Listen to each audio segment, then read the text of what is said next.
1945. A detention facility near Nottingham, England. The knock came at dawn. Not the brutal hammering they'd been trained to expect, but a firm, measured rapping, 3 strikes against the wooden barracks door.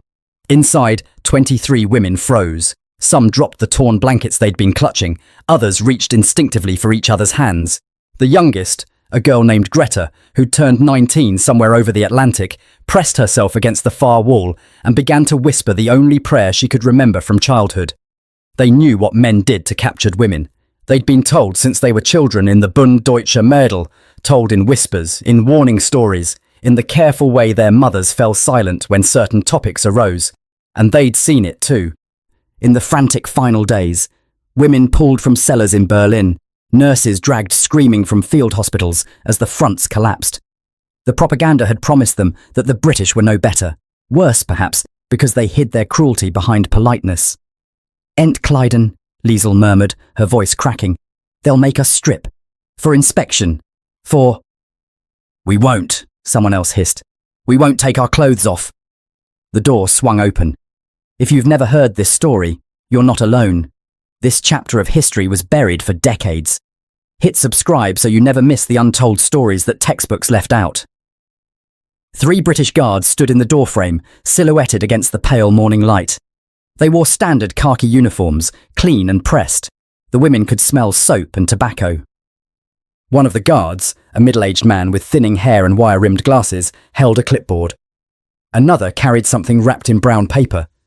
The third, barely older than the prisoners themselves, kept his eyes fixed somewhere above their heads, as though he couldn't bear to look directly at them. "Good morning," the man with the clipboard said in careful, accented German. "We've brought breakfast." Silence. The women stared. Breakfast? Not orders to undress, not line up for processing, not the leering inspection they'd steeled themselves against. Just breakfast? The guard with the brown paper package stepped forward slowly, telegraphing every movement. He set it on the rough wooden table in the center of the room. When he unfolded the wrapping, the smell hit them first. Bread. Real bread. Still warm. With a golden crust that had somehow survived the rationing that gripped all of Britain.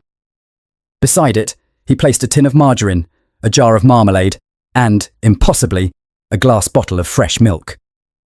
"We'll be back in an hour with hot water for washing," the older guard said. He glanced at his clipboard, then back at the women. "You'll need to register your names and units for the records, but there's no rush. Eat first." They left. The door clicked shut, unlocked, the women realized. They could have opened it from the inside at any moment. For a long time, no one moved. Then Greta began to cry, and the spell broke. These women had not expected to become prisoners of war. Most had never expected to leave Germany at all. They were not soldiers, not in the traditional sense. They were Nachrichtenhelferinnen, communications auxiliaries, radio operators, telephonists, and cipher clerks who'd been recruited from the Women's Labour Service and scattered across occupied Europe as the Wehrmacht's vast administrative apparatus swelled beyond what men alone could staff. There were nurses too, and secretaries attached to Luftwaffe field hospitals. They wore grey-blue uniforms with the eagle and swastika insignia. They'd been taught to march, to salute, to file reports in triplicate. They'd been told they were essential to the war effort, the invisible backbone that kept armies fed, supplied, and connected across thousands of miles. And when the Reich collapsed in the spring of 1945, they'd been told nothing at all. Liesel Hartmann, 24, had worked the radio desk at a signals station in Schleswig-Holstein. She'd spent her days transcribing weather reports and supply requisitions in a cramped room that smelled of machine oil and stale coffee. When British troops rolled through on May 6th, 2 days before the official surrender, she and 14 other women had simply stood up from their desks, hands raised, and waited. No firefight, no dramatic last stand, just the quiet surrender of people who understood the war was over. Margaret Fischer, 31, had been a surgical nurse in a field hospital outside Hamburg. She'd amputated gangrenous limbs by candlelight, held boys' hands while they died of sepsis, and learned to sleep through the sound of shells. When the fighting stopped, she'd walked out into the hospital courtyard, still wearing her blood-spattered apron, and asked the first British medical officer she saw if she could keep working. He'd said no. Greta Schultz, 19, had worked in a communications bunker beneath Berlin for 3 months before the city fell.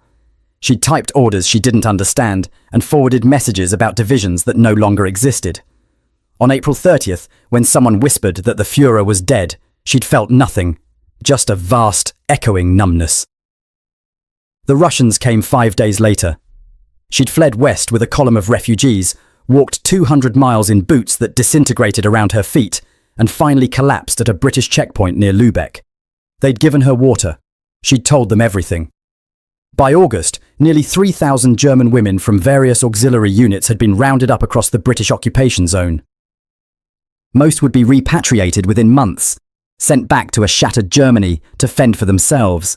But a few hundred, those who'd worked in sensitive communications roles, who might possess intelligence value, or who'd been captured in territories that required further processing, were shipped west. To Britain. The crossing had been a nightmare painted in shades of grey. They'd boarded a transport ship at Cuxhaven on a morning thick with fog. No one told them where they were going. Rumours swirled. America, Canada, England, Scotland, or perhaps just the bottom of the North Sea, a convenient solution to the problem of what to do with women who'd served the enemy. They were herded below deck into a cargo hold that still smelled of the ammunition crates it had carried on the voyage east. 200 women packed into a space meant for freight. The air grew thick and hot. Someone vomited, then someone else. Soon the smell was unbearable. "I thought we'd drown," Liesl would write years later, "or suffocate. Either way, I couldn't imagine arriving anywhere alive." But they didn't drown. After 36 hours of rolling seas and rising panic, the engines changed pitch. The ship slowed. Through the gaps in the deck above, they heard gulls, the first birds they'd heard in days.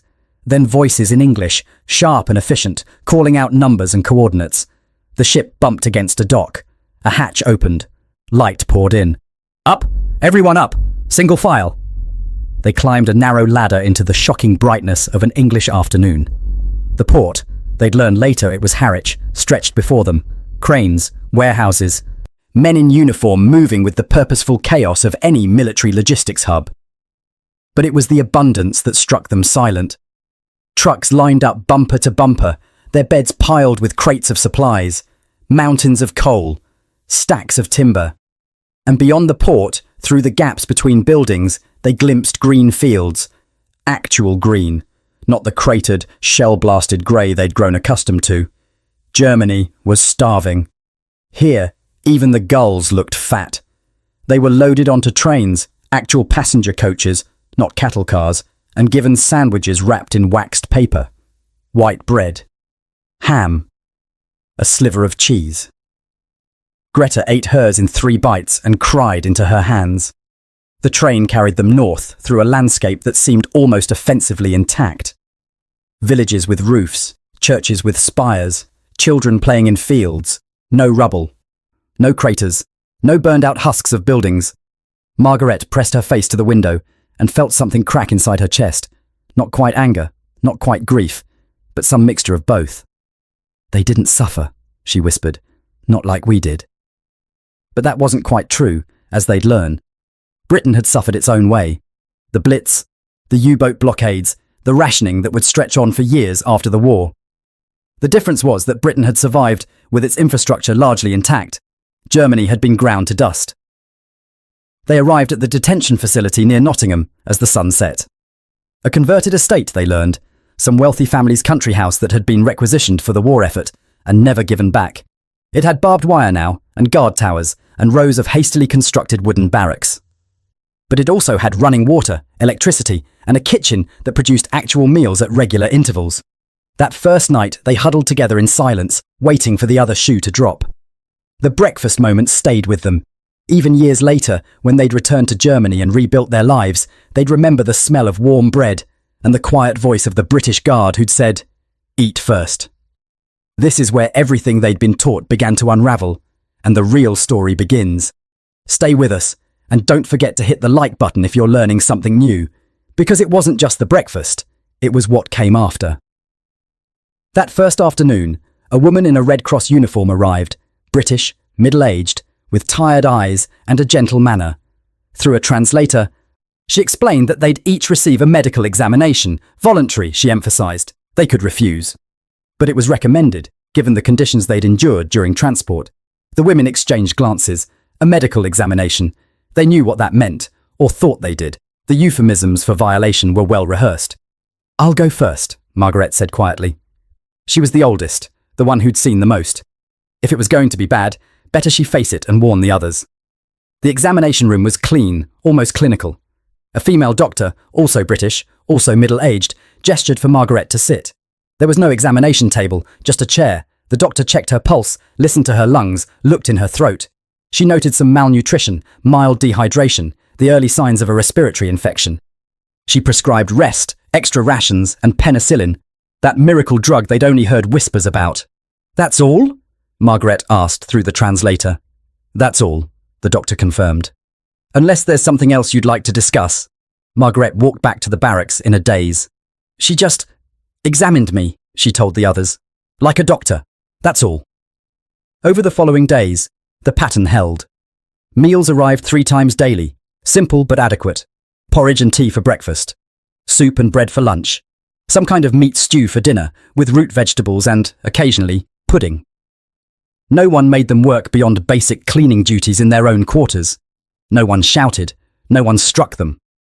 The guards maintained professional distance but weren't cruel.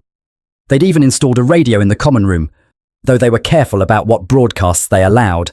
Greta found herself crying at strange moments, over a cup of hot tea, over the feel of a clean blanket, over the simple fact that she'd been allowed to sleep through the night without interruption.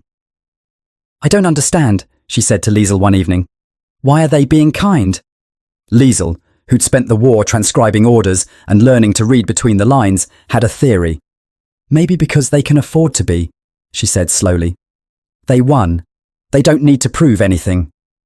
But that didn't fully explain it, because kindness, they were learning, took many forms. There was the day Liesel received a package. Not from home, mail from Germany was still barely functioning, but from the camp administration. Inside, a thick wool cardigan, gently worn but clean, and a note in careful English that the translator read aloud. "From the Women's Voluntary Service, stay warm." There was the afternoon Greta mentioned, almost casually, that it was her birthday. She hadn't expected anyone to remember or care. But that evening, the camp cook, a British woman named Mrs. Davies, who'd lost 2 sons in the war, appeared with a small cake. Not much, just flour and sugar and a scraping of jam, but she'd used her own rations to make it. 20 years old deserves a cake," she said gruffly. Greta sobbed so hard she couldn't eat it for 10 minutes. There was the guard, the young one who'd avoided their eyes that first morning, who started teaching them English phrases during the evening recreation hour. "Not officially," he said. "Just might be useful, yeah?" His name was Thomas. He was 22. He'd landed at Normandy and fought through France. He'd seen things he didn't talk about, but he spoke to them like people, not prisoners, and sometimes he'd show them photographs of his family farm in Dorset. "This is my mum," he'd say, pointing. "And that's our dog, Bertie, useless for herding, but a good lad." Margaret, who'd spent months learning to see German soldiers as boys first and enemies second, found herself doing the same with Thomas.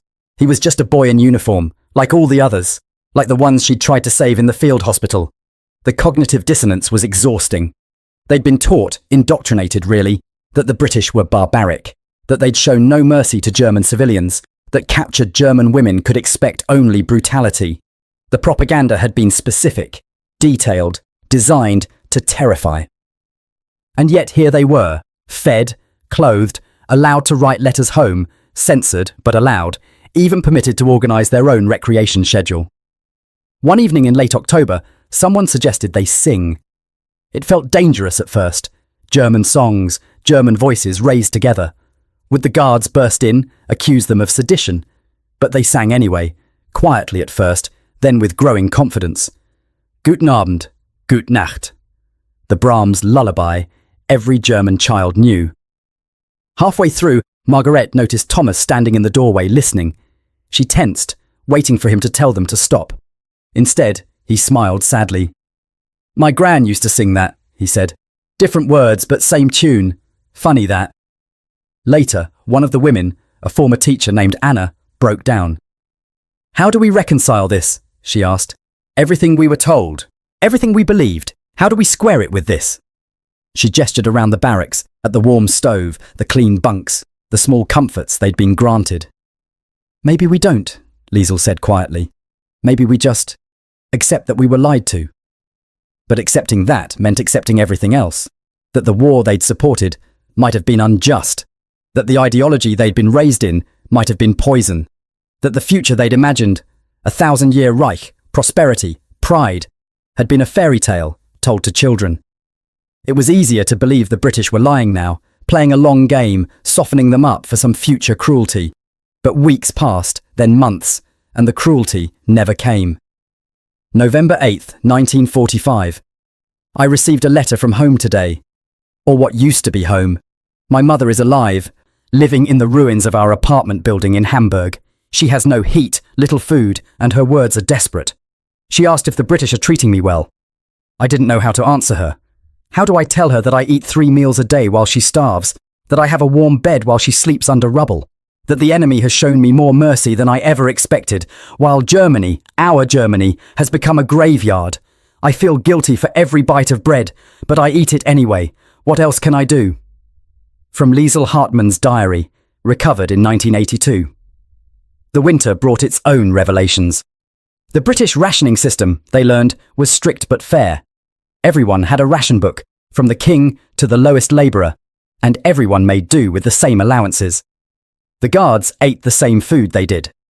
Mrs. Davies, the cook, mentioned one day that she'd given up her sugar ration for the month to make that birthday cake for Greta. "You didn't have to do that," Greta said, stricken. "No," Mrs. Davies agreed. "But someone did it for my boys when they were stationed abroad. Seemed right to pass it on." In December, the camp administration organised a Christmas celebration. Nothing elaborate. Some evergreen branches, a few handmade decorations, carols sung in a mixture of German and English. The guards brought extra coal for the stoves. Someone produced a handful of chocolate bars, American, from a care package, and distributed them among the prisoners. Margaret held hers for a long time before unwrapping it. She'd forgotten what chocolate tasted like. When she finally bit into it, the sweetness was so overwhelming, she had to sit down. "We were supposed to hate them," Anna said that night. "They made it so easy to hate them, and now they make it impossible," Liesl finished. The truth was settling in, heavy and undeniable. They'd been wrong. Not just about the British, but about everything. The ideology that had promised them greatness had delivered only ruin. The propaganda that had warned them about enemy savagery had been projection, a description of what Germany had done, reflected back as accusation. And the men who told them these lies were either dead or in hiding, leaving them to pick through the rubble of their beliefs alone. Repatriation began in the early spring of 1946. They were processed in groups, given documents, a small amount of money, and transport back to Germany. Many of them didn't want to go. Britain, even in its rationed austerity, was safer than Germany, where starvation and chaos still reigned. But they had no choice. They were German nationals. They belonged in Germany, whether they wanted to or not. Margareta returned to Hamburg to find her neighbourhood unrecognisable. The hospital where she'd trained was a crater. Her family's apartment building was half collapsed. She moved in with her sister, who'd survived by black market trading and didn't want to hear about Margareta's cosy imprisonment in England. Liesl went back to Schleswig-Holstein and found her parents' house occupied by refugees from the east. She didn't argue. Where else were they supposed to go? She found work as a translator for the British occupation authorities, the only job available to someone with her skills. Her former neighbours called her a collaborator. She ignored them. Greta, the youngest, struggled the most. She'd lost her entire family in the final days of the war. She had no home to return to, no one waiting for her.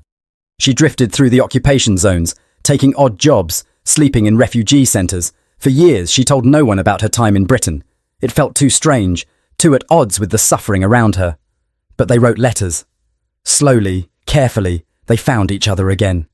A network of women who'd shared the same transformative experience and couldn't quite explain it to anyone else. In 1953, Margaret organised the first reunion. 8 of them came, meeting in a cafe in Hanover. They talked late into the night, comparing memories, filling in gaps. "Do you ever think about Mrs. Davies?" Greta asked. All the time, Margaret admitted. I wrote to her once, sent it to the camp, hoping they'd forward it, never heard back. I think about Thomas, Liesl said. Wonder if he made it home to his farm. They'd all carried pieces of that winter with them, small kindnesses that had cracked their certainty, moments of humanity that had forced them to rebuild their understanding of the world. Some had embraced it, using their experience as a foundation for new beliefs. Others had buried it, finding it too painful to reconcile with their loyalty to Germany. But none of them had forgotten. In 1967, a British journalist researching POW camps stumbled across their story.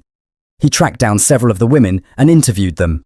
The article he published, "The Prisoners Who Came Home Changed," caused a minor scandal in Germany. Critics accused the women of exaggerating British kindness to flatter their former captors. Defenders argued that their testimony was valuable precisely because it was unexpected. Liesl, by then a grandmother living in Kiel, wrote a letter to the editor. It was published in full. I don't expect anyone to believe that our imprisonment was pleasant. It wasn't. We were frightened, displaced, uncertain of our futures. But the British did not abuse us. They did not torture us. They did not violate us. They treated us as human beings, even though we were the enemy. This shocked us because we'd been taught they would do the opposite. That shock, that moment when expectation collided with reality, changed us. It forced us to question everything we'd been told, everything we'd believed. For some of us, that questioning led to new understanding. For others, it led to despair. But I think it was necessary. Germany had to confront its lies. And we had to confront ours. The British didn't set out to teach us anything. They just behaved with basic decency. That it seemed revolutionary to us tells you everything you need to know about what we'd become. The knock came at dawn. They'd braced themselves for cruelty and received bread instead. That single moment, that reversal, rippled outward through decades, shaping how 23 women understood the war, their country, and themselves. This is one of thousands of untold stories from World War II. Stories that challenge what we think we know about heroes and enemies, about propaganda and truth. Subscribe to make sure you never miss these hidden chapters of history, and share this video with anyone who believes the past is simpler than it actually was. History remembers the big battles, the famous leaders, the turning points that shifted the course of nations. But history is also made in smaller moments. A guard who brings bread instead of violence. A cook who surrenders her sugar ration. A young soldier who shares photographs of his dog. These moments don't win wars, but they win something else. The slow, difficult work of rebuilding common humanity from the ruins of ideology. The women who'd screamed at that knock in September 1945 spent the rest of their lives processing what came after. Some became advocates for reconciliation. Others retreated into silence. A few never stopped grieving for the Germany they'd believed in, even as they acknowledged the Germany that had actually existed. But all of them carried the memory of that morning, the moment when fear met kindness, when expectation shattered against reality, when the knock on the door brought not violation but breakfast. And in that moment, small, unremarkable, buried in the footnotes of history, everything changed. What happened in that barracks near Nottingham wasn't unique. Similar scenes played out in POW camps across the Allied territories, wherever captured enemies were treated according to the Geneva Conventions rather than vengeance. But each instance mattered. Each reversal of expectation planted a seed. Some of those seeds grew into broader understanding. Others withered, but they were planted nonetheless. Germany spent decades after the war grappling with its past, confronting the lies it had told itself, excavating the truth from beneath layers of propaganda. That reckoning didn't start in courtrooms or parliaments. It started in moments like these, in the cognitive dissonance of prisoners who'd expected brutality and received bread, in the slow collapse of certainty, in the painful reconstruction of morality from first principles. The British guards who knocked on that door probably never thought about it again. It was routine for them. Just another morning, another group of prisoners, another meal delivered. But for the 23 women inside, it was the beginning of everything. The beginning of doubt, of understanding, of the long journey back to a humanity they'd been taught to abandon. 79 years later, most of those women are gone. Margaret died in 1998, Liesel in 2003, Greta in 2011. Their children and grandchildren carry fragments of their stories, sometimes unsure what to do with them. How do you inherit the memory of a moment that undid everything your grandmother believed, but the story persists because it has to? Because the knock on the door keeps coming, in different forms, in different conflicts, wherever ideology tries to paint the enemy as inhuman. And the answer to that knock, whether it brings violence or breakfast, vengeance or mercy, still shapes the world we wake up to. They'd shouted, "We won't take our clothes off," braced for violation, certain of cruelty, prepared to resist the only way they knew how. Instead, they got bread.